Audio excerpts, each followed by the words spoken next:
Selamat datang di channel Ye Chen Ping Mania. Terima kasih kepada Tuan Moh Ridwan yang sudah berlangganan di channel Ye Chen Ping Mania. Semoga dilancarkan rezekinya dan diberikan umur panjang yang penuh keberkahan. Terima kasih kepada semuanya yang sudah like dan subscribe. Semoga selalu diberikan kesehatan dan kesuksesan.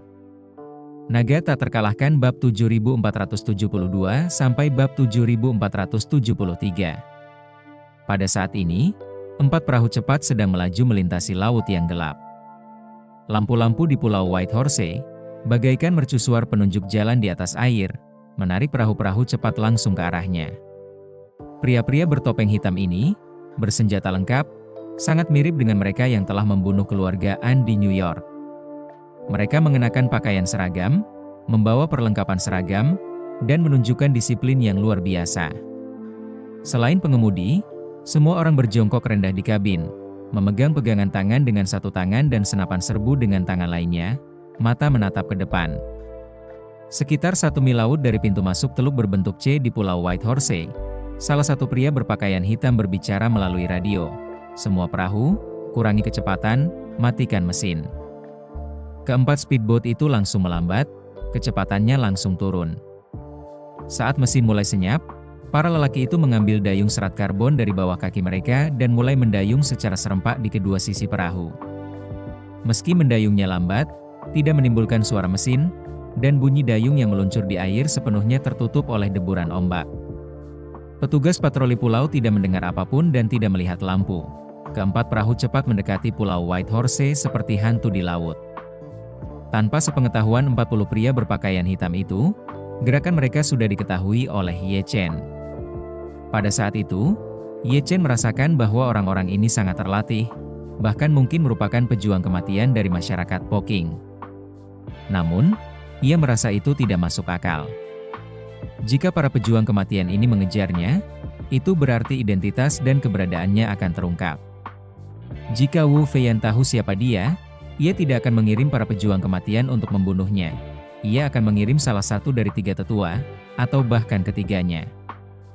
Jadi, siapakah pria berpakaian hitam ini? Selagi ia merenung, keempat perahu cepat itu diam-diam memasuki teluk. Pada siang hari, perahu-perahu Pulau White Horse menghalangi pintu masuk, tetapi pada malam hari, perahu-perahu yang berkunjung telah kembali ke pelabuhan, dan perahu-perahu pulau tersebut telah mundur ke dermaga.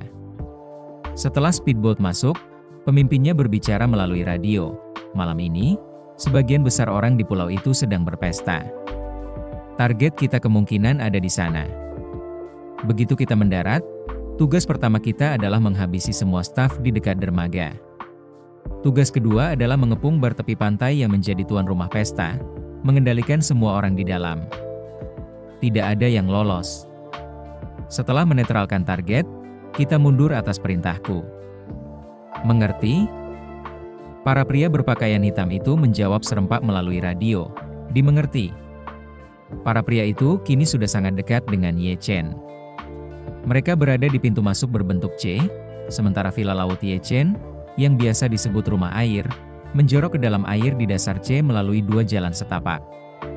Area publik dan perkantoran White Horse Island sebagian besar berada di bagian tengah pulau, sementara bagian atasnya menampilkan villa pantai bergaya hutan hujan tropis, yang dikenal sebagai rumah pasir.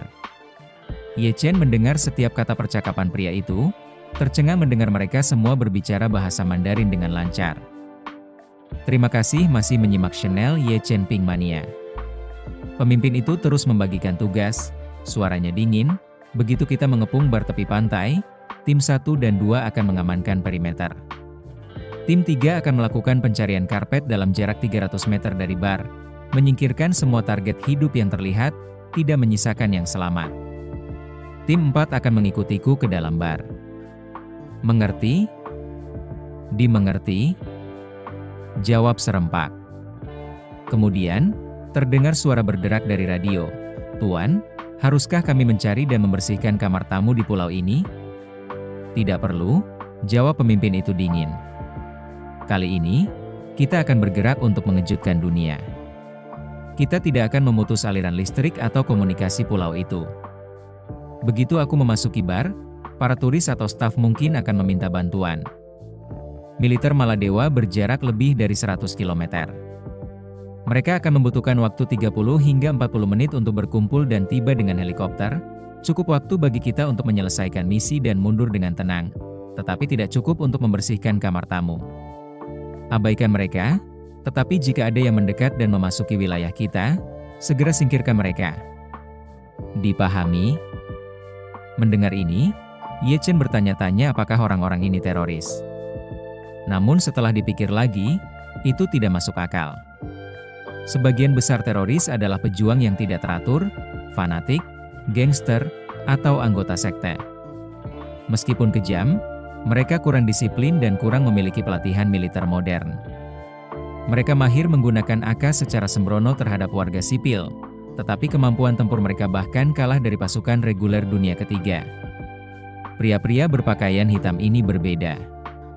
Mereka adalah tentara yang dilatih dalam sistem militer modern standar, mungkin tentara bayaran, jika bukan pasukan khusus, dan sangat disiplin.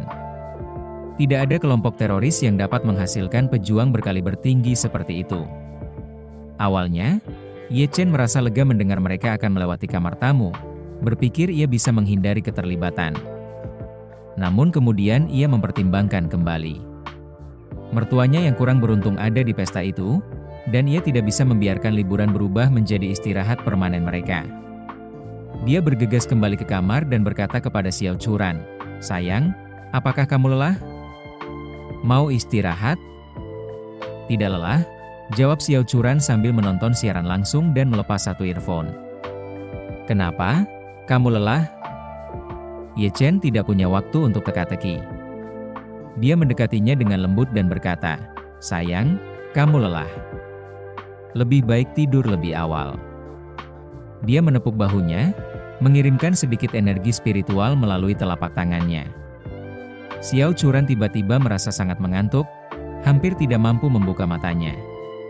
Sambil bergumam linglung, dia berkata, "Apa yang terjadi?" "Aku tiba-tiba jadi sangat lelah."